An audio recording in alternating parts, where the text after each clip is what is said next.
Hello friends, welcome you all to my channel prepaid bankers. आज हम लोग cover करेंगे एडवांस बैंक मैनेजमेंट का यूनिट नंबर 2 जो कवर करता है सप्लाई एंड डिमांड को। सप्लाई एंड डिमांड, इससे 2 या 3 नंबर के क्वेश्चन पूछे जाते हैं और इसमें हम लोग जानेंगे सप्लाई एंड डिमांड को, जो इकोनॉमिक्स का one of the most important points हैं। तो यहाँ पे हम लोग इंट्रोडक्शन को शुरू करने से पहले ये जान लेते हैं कि इस चैप्टर को स्टार्ट करने से पहले इतना बात ध्यान में रखना है कि जब भी हम डिमांड के बारे में पढ़ेंगे तो हम अपने आप को कंज्यूमर समझेंगे, और जब भी हम सप्लाई के बारे में पढ़ेंगे तो हम अपने आप को बिजनेसमैन या रिटेलर या कोई एक दुकानदार समझेंगे। तब जाके ये कॉन्सेप्ट समझ में आएगा। अदरवाइज डिमांड पढ़ लिया और सप्लाई पढ़ने गए तो फिर कन्फ्यूजन हो जाएगा हमें। सो चलिए हम लोग इंट्रोडक्शन से शुरू करते हैं। यहाँ पे देखिए क्या लिखा है कि like whether markets are dynamic. So जब ये होल पैराग्राफ को आप पढ़ेंगे तो यहाँ पे आपको यही पता चलेगा कि यहाँ पे ये मेंशन है कि मार्केट जो है वो वेदर की तरह है, यानी मौसम की तरह है। जैसे कभी कभी सर्दी या गर्मी के दिनों में बरसात हो जाती है तो हम बोलते हैं ना कि बिन मौसम बरसात हो रही है, मतलब मौसम कब बदल जाता है हमें मालूम नहीं चलता। वैसे ही मार्केट की फ्लक्चुएशन होते रहती है। मार्केट डायनेमिक है, कभी अप्स कभी down, but weather forecasting team जो है वो स्टडी करके इतना तो अनुमान लगा देते हैं कि आगे मौसम कैसा आने वाला है या कुछ तूफान आने वाला है, तो इत्तला कर देते हैं कि ऐसा मतलब वेदर फोरकास्टिंग टीम होती है जो मार्केट की स्टडी करके और अनुमान लगा के बता देती है। वैसे ही मार्केट की स्टडी केयरफुल स्टडी, एक ध्यानपूर्वक अध्ययन मार्केट में होने वाली रैंडम जो चेंजेस है या रैंडम मूवमेंट है उसको रिवील कर देता है। सो इसी प्रकार इंडिविजुअल मार्केट में गुड्स के प्राइस और उसके आउटपुट्स फोरकास्ट करने के लिए हमें सप्लाई एंड डिमांड को जो है वो पढ़ना ज़रूरी होता है। तो concept of supply and demand क्यों ज़रूरी है? ये इसलिए ज़रूरी है कि मार्केट में होने वाले जो गुड्स के प्राइसेस और उसके आउटपुट्स हैं उसको हम पहले से ही फोरकास्ट कर ले। तो ये चीज़ को जानने के लिए, फोरकास्ट करने के लिए बताया यहाँ, जैसे कि वेदर को फोरकास्ट करने के लिए मौसम विभाग होता है जो फोरकास्ट करता है कि ऐसा मौसम आने वाला है। वैसे ही मार्केट के भी एक अच्छे से गहन अध्ययन करने से हमें पता चलता है कि हाँ, मार्केट में शेयर मार्केट की बात कर ले तो बहुत मतलब किसी कंपनी के बारे में फंडामेंटल्स जानकारी जानने वाले ही बता पाएंगे कि इस शेयर के दाम बढ़ने वाले हैं या घटने वाले हैं। उसी प्रकार ये जो है सप्लाई एंड डिमांड का कॉन्सेप्ट इसलिए पढ़ना ज़रूरी है ताकि हम लोग मार्केट में गुड्स के प्राइस और उसके आउटपुट्स को फोरकास्ट कर सके, ताकि पता चल सके कि आगे जो है वो प्राइसेस कैसी होने वाली है मार्केट में गुड्स की। सो उसके बाद हम लोग देख लेते हैं कि यहाँ पे दिया है कि economics has a powerful tool for explaining. तो जब हम लोग ये पैराग्राफ को पढ़ेंगे तो हमें ये निकल के आएगा कि इकोनॉमिक्स में एक ऐसा ही पावरफुल टूल है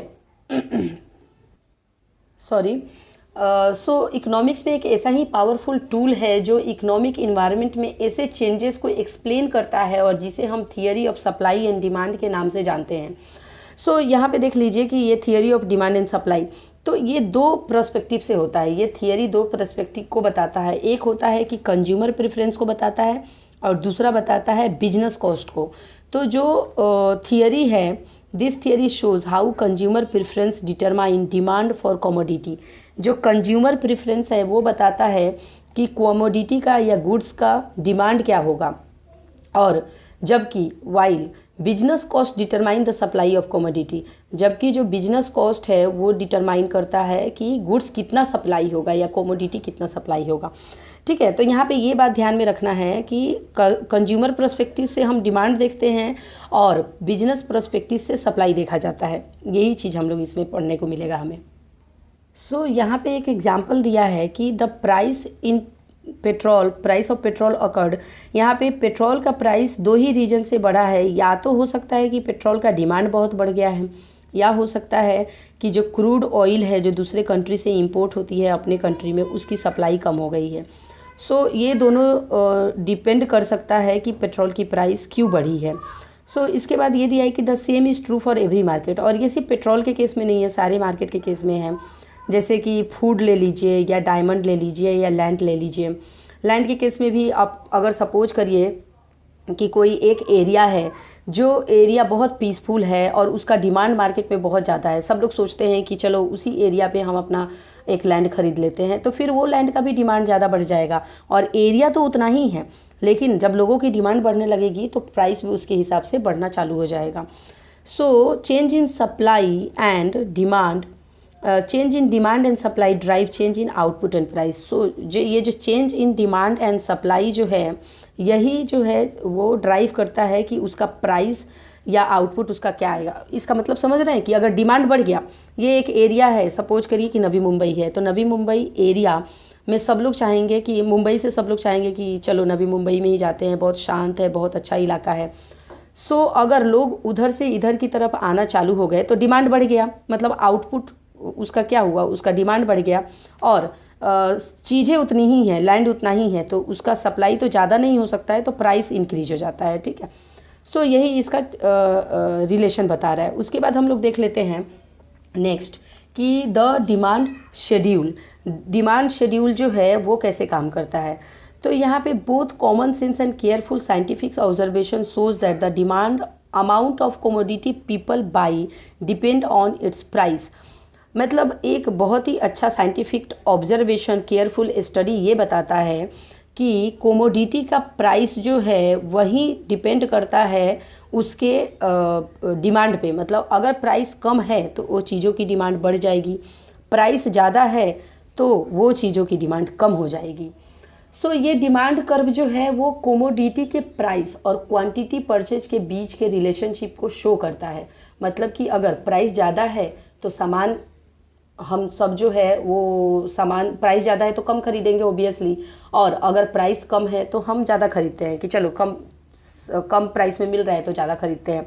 तो यहाँ पे एक एग्जांपल दिया है एप्पल का कि अगर यहाँ पे देखिए कि एक बॉक्स का प्राइस 500 रुपया है तो 9 बॉक्स खरीदता है कोई पर्सन। ये तो होल दिया है कि मिलियंस ऑफ बॉक्सेस में या क्वांटिटी या प्राइस इस हिसाब से दिया है, बट हम इंडिविजुअल लेवल पे समझते हैं कि अगर 500 रुपये पर केजी एप्पल है तो हम 9 केजी खरीदते हैं, 400 रुपये हो गया तो हम 10 केजी खरीदते हैं, 300 रुपये हो गया तो हम 12 केजी, ऐसे ही अगर 100 रुपये हो गया तो 20 केजी।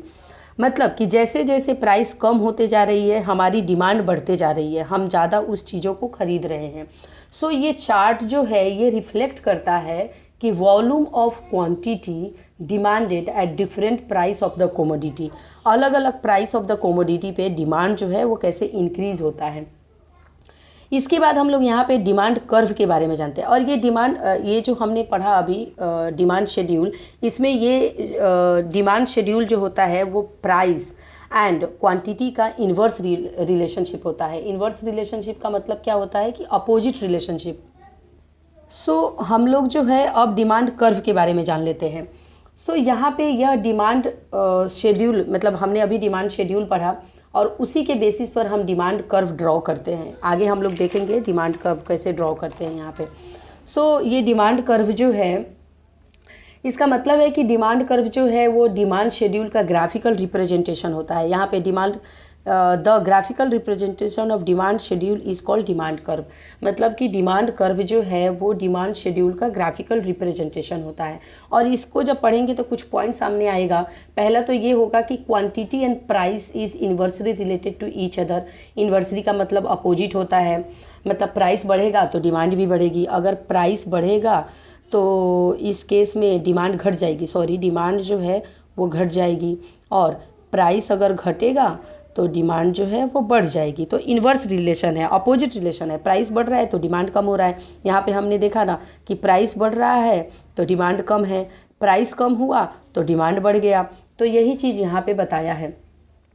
सो उसके बाद है कि यहाँ पे है law of downward sloping demand. इसमें क्या है कि डिमांड कर्व का स्लोप जो है वो लेफ्ट से राइट की तरफ होता है। यहाँ पे देखिए ये डिमांड कर्व है, ये जो डिमांड कर्व है तो इसका जो है स्लोप वो लेफ्ट से लेके राइट की तरफ होता है, और जो कि डाउनवर्ड होता है, ये नीचे की तरफ आ रहा है ना, इसलिए हम इसे लॉ ऑफ डाउनवर्ड स्लोपिंग के नाम से भी जानते हैं। यहाँ पे देखिए लॉ ऑफ डाउनवर्ड स्लोपिंग का डिमांड इसे हम कहते हैं। वो क्यों कहते हैं? क्योंकि ये जो है लेफ़्ट से राइट की तरफ और डाउनवर्ड ग्राफिकल रिप्रेजेंटेशन देता है। उसके बाद यहाँ पे देखिए कि कुछ चीज़ें लिखी है, when the price is lower other thing being consent quantity demanded increases. मतलब प्राइस, सिर्फ प्राइस को कंसीडर किया है, अदर थिंग्स कॉन्स्टेंट है तो ही हमने वो ग्राफ को रिप्रेजेंट किया है। ये चीज़ का मतलब आगे हम लोग देखेंगे कि क्या बोल रहा है। नेक्स्ट है कि quantity demanded tend to fall in price rise for 2 reason. अब इसके बाद यहाँ पे ये बता रहा है कि डिमांड कम होने के क्या कारण हो सकते हैं।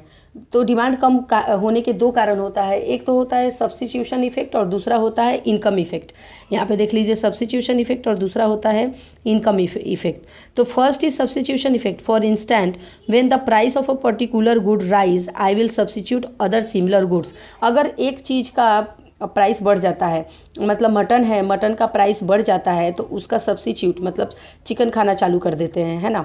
तो अब बहुत लोग चिकन खाना चालू कर दिए तो सब्सटेंशली चिकन का भी प्राइस बढ़ जाएगा। सेकेंड है कि second is the income effect. इसका मतलब है कि अगर लोगों का इनकम बढ़ जाता है, लोगों का अगर इनकम बढ़ जाता है तो चीज़ें का डिमांड बढ़ जाता है, लोग डिमांड क्वांटिटी डिमांडेड ज़्यादा हो जाता है।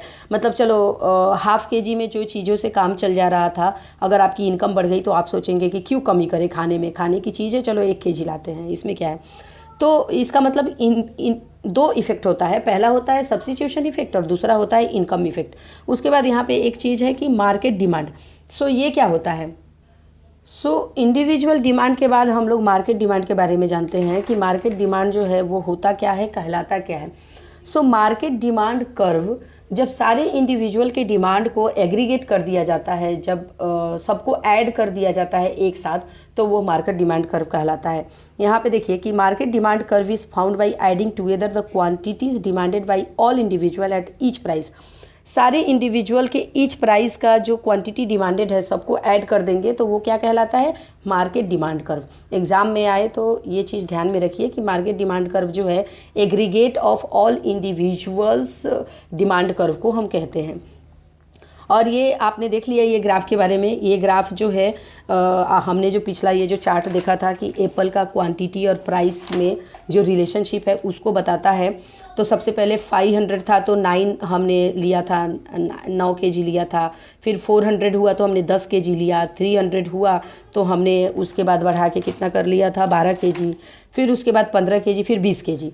तो ये लेफ़्ट से लेके और राइट की तरफ जा रहा है और ये नीचे की तरफ जा रहा है, डाउन जा रहा है, इसलिए ये इसको डाउन स्लोपिंग बोलेंगे, डाउनवर्ड स्लोपिंग बोलेंगे। और इसको law of downward sloping demand भी कहते हैं, ठीक है। अब हम लोग देख लेते हैं कि forces behind the market demand, मतलब मार्केट डिमांड के पीछे क्या फोर्सेस है। तो सबसे पहला है कि एवरेज इनकम। जब लोगों का एवरेज इनकम बढ़ जाता है, बोला ना कि 7वां वेतन लागू होने वाला है, तो अगर वो वेतन लागू हो जाएगा तो ये गाड़ी का डिमांड बहुत बढ़ जाएगा। मतलब लोग जो पहले से एक सर्वे होता है उसमें ये पता चलता है कि हाँ किस चीज़ के पीछे लोग ज़्यादा डिमांड कर रहे हैं। सपोज एक कार का सर्वे हुआ तो उसमें स्विफ्ट डिज़ायर के पीछे लोगों का डिमांड बहुत ज़्यादा है, लेकिन लोगों ने ये बोला कि मेरा इनकम बढ़ जाएगा तो मैं खरीदूँगा। तो उस हिसाब से ये पता चलता है कि एवरेज इनकम अगर कंज्यूमर का बढ़ जाता है तो भी मार्केट का डिमांड बढ़ जाता है। नेक्स्ट है कि साइज ऑफ द मार्केट। यहाँ पे देखिए मेजर इसमें है कि the size of the market major से the population clearly affect the market of the. अगर किसी जगह का पॉपुलेशन ज़्यादा है तो डिमांड ज़्यादा होगा। यहाँ पे apple demanded in Mumbai market is higher than Chennai market, क्योंकि मुंबई का पॉपुलेशन चेन्नई से ज़्यादा है। नेक्स्ट है कि the price and availability of related good influence the demand of the commodity. मतलब कोई भी गुड्स का, कोई भी कमोडिटी का या रिलेटेड कमोडिटी का प्राइस और अवेलेबिलिटी भी जो है वो इन्फ्लुएंस करता है डिमांड फॉर अ कमोडिटी के लिए। फिर नेक्स्ट आ जाता है आपका स्पेशल इन्फ्लुएंस। तो स्पेशल एक है टेस्ट एंड प्रेफरेंस। मतलब हमने क्या क्या देखा, पहला देखा एवरेज इनकम, फर्स्ट देखा एवरेज इनकम, दूसरा देखा साइज ऑफ मार्केट, तीसरा देखा price and availability of related good, और उसके बाद हम लोग देख रहे हैं टेस्ट एंड प्रेफरेंस। तो टेस्ट एंड प्रेफरेंस के बेसिस पे भी जो है मार्केट डिमांड जो है वो बढ़ता है। वो कैसे, अभी देखिए एक ऑयल का हम लोग एग्जांपल लेते हैं। तो यूपी बिहार साइड में मस्टर्ड ऑयल मतलब सरसों के तेल में सब्जियां बनती है। साउथ में जो है वो मोस्टली कोकोनट ऑयल यूज़ करते हैं, और इधर वेस्ट में जैसे महाराष्ट्र ले लीजिए तो यहाँ पे मोस्टली आप देखेंगे तो पीनट ऑयल जो अपना मूंगफली होता है उसका तेल, और सनफ्लावर, ये सब तेलों में ज़्यादा डिमांड रहता है यहाँ पे। तो डिपेंड अपॉन टेस्ट, अगर साउथ के लोग भी मुंबई में रहते हैं तो यहाँ कोकोनट ऑयल में खाएंगे, यूपी या बिहार के लोग भी मुंबई में रहते हैं तो वो लोग सरसों के तेल में खाना खाएंगे। तो ये जगह पे होने के लिए भी कल्चरल और हिस्टोरिकल इन्फ्लुएंस के बेसिस पे भी कोमोडिटी का प्राइस जो है, वो डिमांड जो है साइकोलॉजिकल नीड के बेसिस पे डिपेंड कर सकता है, टेस्ट के बेसिस पे, प्रेफरेंस के बेसिस पे, ये जो है इन सब के बेसिस पे भी कोमोडिटी के प्राइस का डिमांड जो है वो डिपेंड करता है। नेक्स्ट आता है कि स्पेशल इन्फ्लुएंस। तो स्पेशल इन्फ्लुएंस में क्या आ जाता है, अब मुंबई में ज़्यादा बारिश होती है तो यहाँ पे अम्ब्रेला का डिमांड ज़्यादा होगा कंपेयर टू दिल्ली। दिल्ली में कम होती है तो उसके बेसिस पे, मतलब कम नहीं होती होगी लेकिन उससे ज़्यादा मुंबई में होती है, तो कंपेयर टू कि अम्ब्रेला का डिमांड मुंबई में ज़्यादा है कंपेयर टू दिल्ली, तो ये स्पेशल इन्फ्लुएंस हो जाता है। ठीक है, उसके बाद देख लीजिए यहाँ पे क्या बोल रहा है कि while drawing the demand curve we see the influences of only price on the total demand and assume that other factor are concept. हमने जो भी यहाँ पे डिमांड कर्व जो ड्रॉ किए थे यहाँ पे, ये सिर्फ हमने प्राइस और क्वांटिटी के बेसिस पे किए थे, बाकी सारी फैक्टर्स जो है वो कांस्टेंट है। लेकिन क्या जब ये सारे फैक्टर्स भी फोर्स में आ जाए, if any of the factor change, अगर कोई भी फैक्टर चेंज होगा तो डिमांड कर्व में भी चेंज हो जाएगा, वो भी एक कांस्टेंट नहीं रहेगा। The demand curve will not remain same and we will have to draw another curve to show the relationship. तो मतलब कि अगर सिर्फ प्राइस और क्वांटिटी की बात करें तो हम डिमांड कर्व ड्रॉ कर सकते हैं, बट अदर फैक्टर्स जैसे ही आएगा और चेंज होगा तो डिमांड कर्व भी चेंज हो जाएगा, तो वो क्या कहलाएगा, शिफ्ट इन डिमांड। तो शिफ्ट इन डिमांड आप देख लीजिए, इजी वे से समझ लेते हैं। ये अपना डिमांड कर्व हो गया, और जैसे ही शिफ्ट इन इसमें शिफ्ट होगा कि सपोज कुछ प्राइसेस बढ़ जाती है, तो प्राइसेस अगर बढ़ जाती है तो अलग डिमांड कर्व हम ड्रॉ करेंगे। लेकिन इसके केस में, शिफ्ट इन डिमांड कर्व के केस में, आप एक चीज़ को ध्यान में रखिए कि बिना प्राइस चेंज हुए क्वांटिटी डिमांडेड चेंज होना ही शिफ्ट इन डिमांड कहलाता है। सो ये चेंज क्यों हो सकता है, इनकम की वजह से हो सकता है चेंजेस। जैसे मैंने बोला कि आधा केजी सामान आप खरीदते थे और अगर आपका इनकम बढ़ जाता है तो आप सोचते हैं कि आधा केजी में हम एडजस्ट करते थे, तो चलो अब हम लोग 1 केजी खरीदते हैं ताकि सबको बराबर से हो सके। ठीक है, तो यहाँ पे यही है कि where quantity demanded changes without change in price, price बढ़ने की वजह से नहीं बल्कि आपका इनकम बढ़ने की वजह से अगर आप क्वांटिटी में चेंज कर देते हैं तो वो कहलाता है शिफ्ट इन डिमांड। और ये 2 तरीके का हो सकता है, यहाँ पे तो बुक में एक ही दिया है। एक ये हो सकता है ऊपर की तरफ जो जाता है ये हो जाता है अपवर्ड, और जो सपोज ऐसा भी तो हो सकता है कि आपका प्राइस, अभी देखिए हो सकता है प्रमोशन हो, कुछ हुआ तो आपका इनकम बढ़ गया, तो आपने ये शिफ्ट, आपका ये जो है, ये जो ड्राइंग दिया है ये वाला ड्रॉ हो गया, मतलब इनकम बढ़ गया, इसकी वजह से आपने क्वांटिटी ज़्यादा डिमांडेड कर ली तो शिफ्ट इन डिमांड कर्व हो गया। बट अभी कोरोना का टाइम चल रहा है, इस समय ऐसे भी बहुत सारे लोगों की सिचुएशन है जिनकी सैलरी कट की कर दी गई है, तो वो क्या करेंगे, अगर सैलरी कम हो जाती है तो क्वांटिटी कम परचेज करेंगे, तो उस केस में क्या हो जाएगा, ये आउटवर्ड हो जाएगा, आउटवर्ड कर्व, और ये इनवर्ड कर्व कहलाता है। ठीक है, सो ये बेसिक चीज़ समझ के रखिए कि अगर उस शिफ्ट में डिमांड इंक्रीज हो जाता है तो वो आउटवर्ड शिफ्ट हो जाता है। ठीक है, और अगर डिमांड डिक्लाइन हो जाता है, डिक्रीज हो जाता है, तो वो इनवर्ड शिफ्ट कहलाता है। ठीक है, तो ये शिफ्ट इन डिमांड यही बस यही रिप्रेजेंट करता है। अब उसके बाद हम लोग देख लेते हैं कि द सप्लाई शेड्यूल। तो ये चैप्टर को शुरू करने से पहले ही मैंने क्या बोला था कि जब भी आप डिमांड शेड्यूल पढ़ते हैं तो आप अपने आप को कंज्यूमर समझिए, कस्टमर समझिए, और जब भी सप्लाई शेड्यूल पढ़ने जा रहे हैं तो आप समझिए कि आप दुकानदार हैं, रिटेलर हैं, बिजनेसमैन हैं। आप बिजनेसमैन के पर्सपेक्टिव से समझिए कि प्राइस ज़्यादा होगा तो ही मैं ये सामान बेचूंगा ताकि ज़्यादा प्रॉफिट कमाऊँ। होता है ना कि बारिश के दिनों में, बारिश के टाइम में जब फसल वगैरह ख़राब हो जाता है या ओनियन वगैरह ऐसे लोग जमा करके रखते हैं कि जब बाद में प्राइस बढ़ेगा तो मैं वो चीज़ों को बेचूंगा और ज़्यादा प्रॉफिट कमाऊंगा। सो जब भी आप ये सप्लाई शेड्यूल को पढ़ेंगे तो आपको ये पता चलेगा कि सप्लाई शेड्यूल और सप्लाई कर्व जो है वो मार्केट प्राइस और क्वांटिटी ऑफ कमोडिटी के बीच में रिलेशनशिप बनाता है। जो भी मार्केट का प्राइस है और उसका क्वांटिटी है उसके बीच में ये रिलेशनशिप बताता है, और यह प्राइस इंक्रीज होगा तो सप्लाई ऑफ गुड्स या कमोडिटी भी इंक्रीज हो जाएगा, और जो डायरेक्ट रिलेशनशिप एस्टैब्लिश करता है प्राइस एंड क्वांटिटी के बीच में, जिसे हम लोग पॉजिटिव रिलेशन भी बोलते हैं। इसका मतलब क्या हुआ कि प्राइस बढ़ा तो सप्लाई भी बढ़ा। मतलब आप हैं दुकानदार तो आप चाहेंगे कि ये चीज़ महंगा हो गया है तो मेरा ज़्यादा बिके। अगर प्राइस कम हुआ तो आप सोचेंगे कि अभी नहीं बेचूंगा, बाद में बेचता हूँ। क्योंकि किसी भी गुड्स या गुड्स का प्राइस ज़्यादा होगा तो रिटेलर क्या चाहेगा कि वह प्रोडक्ट ज़्यादा बिके, और अगर प्राइस कम होगा तो वो रिटेलर क्या चाहेगा कि इस सामान को बाद में बेचेंगे। तो इसलिए प्राइस बढ़ेगा तो सप्लाई भी बढ़ेगा, प्राइस कम होगा तो सप्लाई भी कम होगा। तो ये सप्लायर के मतलब जो भी बिजनेसमैन है उनके प्रोस्पेक्टिव से ये सोचना है, ठीक है। उसके बाद सप्लाई कर्व। तो सप्लाई कर्व क्या होता है, जैसे डिमांड कर्व था graphical representation of demand schedule, वैसे ही सप्लाई कर्व जो है graphical representation of supply schedule. तो इस केस में क्या होता है, डायरेक्ट रिलेशन है और इसे पॉजिटिव रिलेशन भी कहा जाता है। तो इस केस में देखिए कि प्राइस जो है 500 है तो क्वांटिटी चाहेगा ना बिजनेसमैन कि मेरा ज़्यादा बिके।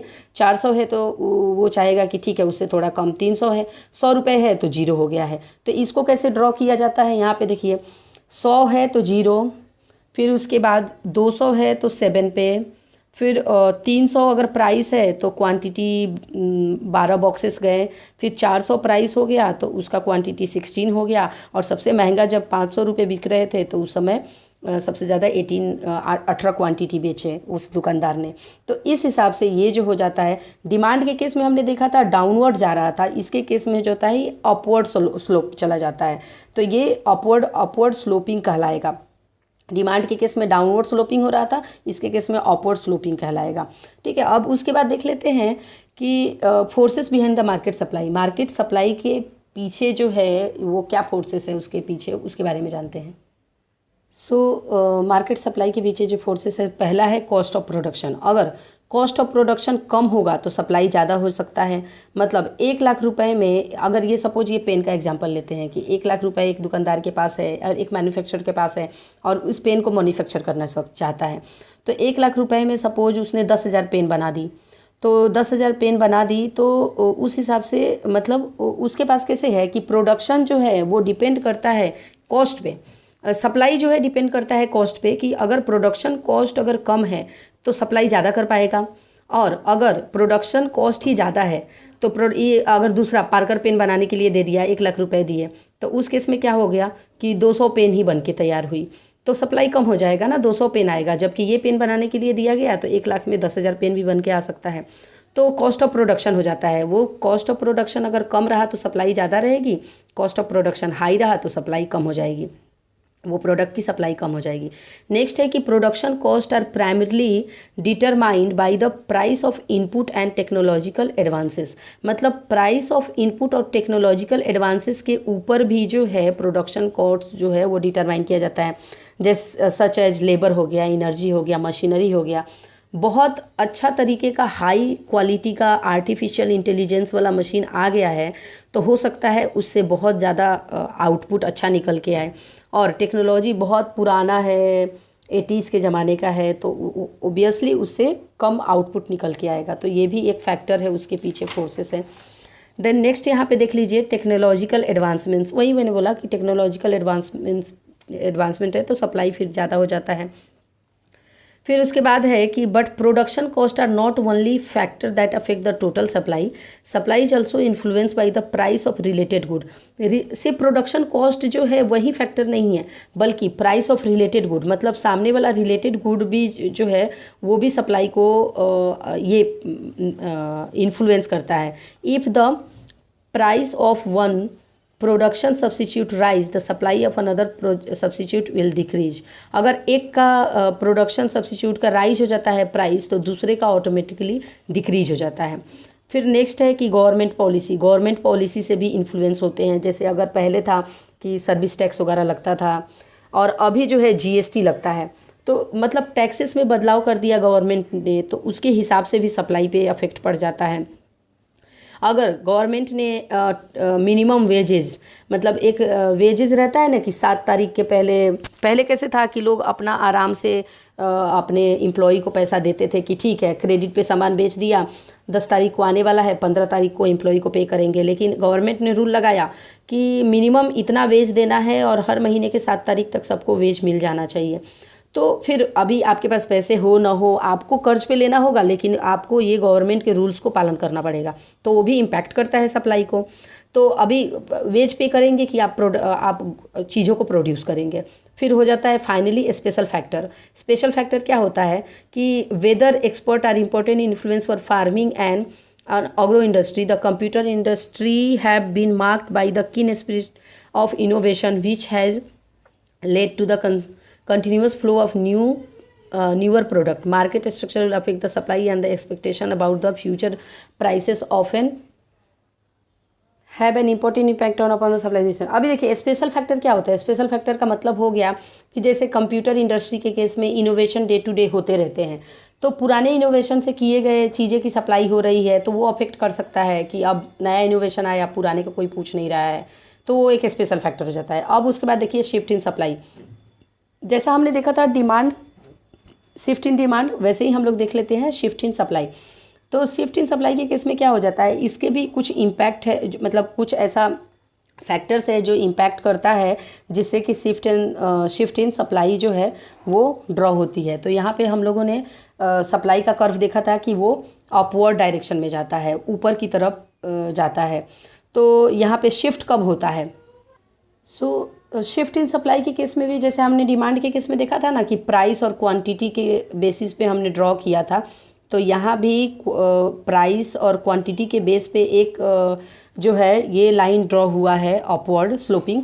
बट अगर इनकेस हो सकता है कि यहाँ पे एक एग्जांपल दिया है कि जापान में जो है एक अच्छा टेक्नोलॉजी हो गया, ऑटोमोबाइल मार्केट में एक अच्छा टेक्नोलॉजी आया और जिसकी वजह से उतने लेबर की ज़रूरत नहीं है जितना कि लग रहा था, तो वो बहुत जल्दी उसका प्रोडक्शन हो रहा है और उसकी सप्लाई ज़्यादा हो गई है क्योंकि कम पैसे में ही वो मशीन आ गया है और उसकी सप्लाई ज़्यादा हो गई है। तो उसके लिए देखिए जब इंक्रीज सप्लाई ऑफ ऑटोमोबाइल, तो एक और यहाँ पे जो है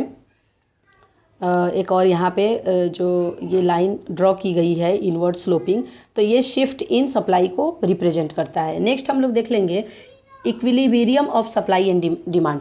तो इतना सारा बहुत सारा चीज़ें पढ़ने से अच्छा है कि हम लोग इसमें से मेन पढ़ते हैं जो एग्ज़ाम में पूछे जाते हैं। Equilibrium of supply and demand का मतलब क्या होता है, यह एक ऐसा सिचुएशन है जहां quantity demanded and quantity supplied same हो जाता है, तो जिसे हम लोग मार्केट क्लियरिंग प्राइस भी बोलते हैं। मतलब कि जितना डिमांड किया उतना सप्लाई हो गया तो वो इक्विलिब्रियम हो जाता है। नेक्स्ट यहाँ पे देखिए कि एक चार्ट से हम लोग समझते हैं कि यहाँ पे जो दिया है, यहाँ पे एक चार्ट दिया है कि पहला वाला ही एग्जांपल है बट इसमें एक और रो ऐड कर दिया है, 1 2 3 कॉलम ऐड कर दिया है। यहाँ पे देखिए कि अगर 500 रुपये किलो है एप्पल और 9 किलो का डिमांड है और आपको 18 किलो मार्केट में अवेलेबल है, तो क्या हो जाता है, वो सरप्लस है। 9 केजी से ये ज़्यादा है, ज़्यादा मतलब सरप्लस हो गया, तो ये आपका डाउनवर्ड स्लोपिंग जो है डाउनवर्ड हो जाएगा। प्रेशर ऑन प्राइस क्या होगा, ये डाउनवर्ड हो जाएगा। फिर अगर 400 रुपये केजी है और आपने डिमांड किया 10 केजी का और मार्केट में 16 केजी अवेलेबल है, तो भी ये ज़्यादा है, सरप्लस है। उसके बाद अगर 300 रुपये केजी है, 12 केजी का डिमांड है और 12 केजी एग्जैक्टली मिल गया, तो ये आपका जो है इक्विलिब्रियम होता है। और इसको हम लोग प्रेशर ऑन प्राइस क्या बोलते हैं, न्यूट्रल बोलते हैं। ना ही आगे है ना ही पीछे है, मतलब ना ज़्यादा है ना कम है, न्यूट्रल है, एग्जैक्टली न्यूट्रल कंडीशन में है, मतलब कांस्टेंट है।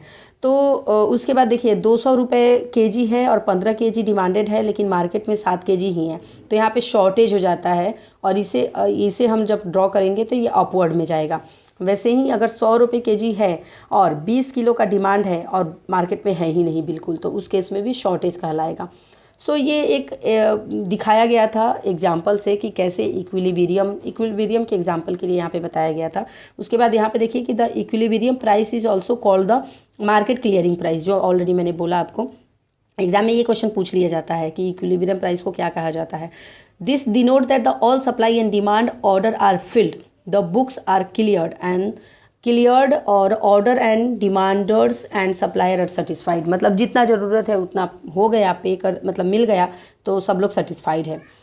फिर equilibrium supply and demand curve यहाँ पे बताया गया है, बहुत ज़्यादा इंपॉर्टेंट नहीं है, बहुत समय है तो एक बार देख लीजिए। बाकी वही बताया है इक्विलिब्रियम की, इस पॉइंट पे डिमांड और सप्लाई इक्वल हो जाता है तो इक्विलिब्रियम पॉइंट कहलाता है। उसी चीज़ को हमने थ्योरी में पढ़ा। फिर आ जाता है effect of shift in supply और demand. Shift in supply and demand कब होता है, तो यहाँ पे देख लीजिए shift in supply change equilibrium price and quantity, जैसा शिफ्ट जैसे जैसे उसका डिमांड होगा उस हिसाब से शिफ्ट होते जाएगा। फिर यहाँ भी देख लीजिए कि डिमांड जो है shift in demand change equilibrium price and quantity, जैसे ही डिमांड में शिफ्ट होता है तो वो इक्विलिब्रियम पॉइंट और का प्राइस एंड क्वांटिटी वो सब चेंज हो जाती है। उसी हिसाब से इंटरप्रिटेशन एक दिया है उसके बारे में, interpreting changes in price and quantity. तो जो हमने पढ़ा एग्जैक्टली अभी वो सारी चीज़ें इंपॉर्टेंट है, उसके हिसाब से अब हम लोग यहाँ पे थोड़े क्वेश्चन और आंसर हैं वो जो देख लेते हैं। फर्स्ट है कि डिमांड शेड्यूल इज़ द, तो डिमांड शेड्यूल क्या है, relationship between price and quantity bought, इसके बीच का रिलेशनशिप डिमांड शेड्यूल कहलाता है। नेक्स्ट है कि मार्केट डिमांड कर्व ओबे, कौन सा रूल ओबे करता है, डिमांड तो डाउनवर्ड स्लोपिंग, डाउनवर्ड जा रहा था ना तो इसके लिए डाउनवर्ड स्लोपिंग। थर्ड है forces behind the demand curve, demand curve के पीछे क्या फोर्सेस है, तो expectation about the future income condition, मतलब बोला ना कि बोल रहे सब लोग ऐसा सोच रहे हैं कि 7वां वेतन आ जाएगा तो हम लोग ये खरीदेंगे, तो एक्सपेक्टेशन है कि फ्यूचर इनकम बढ़ जाएगा, तो उसके हिसाब से भी जो है वो डिमांड कर्व जो है मतलब ये फोर्सेस है उसके पीछे का डिमांड बढ़ने का। और दूसरा है कि एवरेज इनकम अगर बढ़ जाता है तो उस केस में भी डिमांड बढ़ जाएगा। तो both A and B, cost of production, cost of production से डिमांड को कुछ लेना देना नहीं है क्योंकि ये फिर सप्लाई में चला जाता है, तो इसका आंसर हो जाएगा बोथ 1 एंड 2। फोर्थ नंबर है और downward sloping demand curve relate quantity demanded to, quantity और प्राइस का ही रिलेशन होता है तो ये प्राइस हो जाएगा। नेक्स्ट है shift in supply means, shift in supply का मतलब क्या होता है कि शिफ्ट इन सप्लाई का मतलब होता है when changes in factor other than goods own price affect the quantity supplied. मैंने बोला था ना कि आप सिर्फ इतना ध्यान में रखिए कि प्राइस के अलावा अगर कोई चेंजेस आ जाता है, दूसरा फैक्टर जैसे इनकम बढ़ गया तो क्वांटिटी आप ज़्यादा बढ़ा के खरीद सकते हैं, इसकी वजह से दिया है कि शिफ्ट इन सप्लाई का मतलब when changes in factor other than goods own price affect the quantity supplied, मतलब जितना भी क्वांटिटी सप्लाई हो रहा है उससे ज़्यादा सप्लाई हो जाता है तो वो केस जो है वो शिफ्ट इन सप्लाई का हो जाता है। नेक्स्ट है कि the equilibrium price is also known, equilibrium price को और क्या बोलते हैं, मार्केट क्लियरिंग प्राइस, ये पूछा जा चुका है क्वेश्चन ऑलरेडी। नेक्स्ट है कि forces behind the supply curve, supply curve के पीछे क्या क्या फोर्सेस है, तो कॉस्ट ऑफ प्रोडक्शन हो गया, टेक्निकल एडवांसमेंट, गवर्नमेंट पॉलिसी हो जाएगी, जैसे टैक्सेस वगैरह हमने देखा ना, टैक्स हो सकता है या फिर वेजेस की गवर्नमेंट ने रूल लाया कि ये डेट तक और इतना मिनिमम वेज आपको देना ही है, तो वो गवर्नमेंट की पॉलिसीज हो सकती है। नेक्स्ट है supply curve relate quantity supplied to, ये भी प्राइस ही होगा। नेक्स्ट आ जाता है market equilibrium comes at the price at which quantity demanded equal to quantity supplied, मतलब दोनों जब क्वांटिटी डिमांडेड और क्वांटिटी सप्लाई इक्वल हो जाते हैं तो उसको मार्केट इक्विलिब्रियम कहते हैं। अभी देखिए ये हो गई बुक की बात, उसके बाद ये बुक को पढ़ने के बाद थोड़े जो क्वेश्चन आंसर है वो मैंने निकाले हैं वो हम लोग देख लेते हैं। तो सबसे पहला है कि what determine demand for commodity, commodity के डिमांड को कौन डिटरमाइन करता है, कंज्यूमर प्रेफरेंस या बिजनेस, तो डिमांड आ गया तो कंज्यूमर पॉइंट से देखना है, इतना ध्यान में रखिए, और सप्लाई आ गया तो बिजनेस पॉइंट से देखिए, तो what determine the supply of commodity, तो बिजनेस कॉस्ट।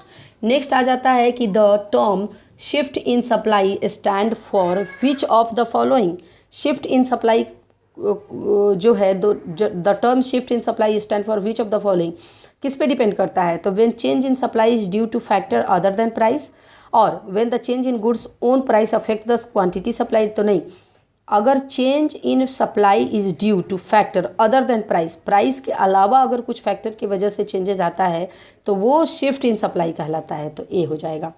नेक्स्ट क्वेश्चन है कि the quantity demanded on newspaper in Mumbai is compare to MP Madhya Pradesh is due to impact of what, क्या इम्पैक्ट करता है, तो ये impact of size of market हो सकता है, मार्केट साइज वहाँ का ज़्यादा है, पढ़ने वाले लोग वहाँ पे ज़्यादा हैं, इसकी वजह से वहाँ पे डिमांड ज़्यादा हो गई। नेक्स्ट क्वेश्चन आता है forces behind the demand curve, demand curve के पीछे जो है क्या फोर्सेस है, तो expectation about future economic condition, average income, दोनों हो जाएगा, both A and B. Next question है force behind the supply curve, supply curve के पीछे अभी हमने बुक में भी देखा, government policy, cost of production, technological advancement सब हो सकते हैं।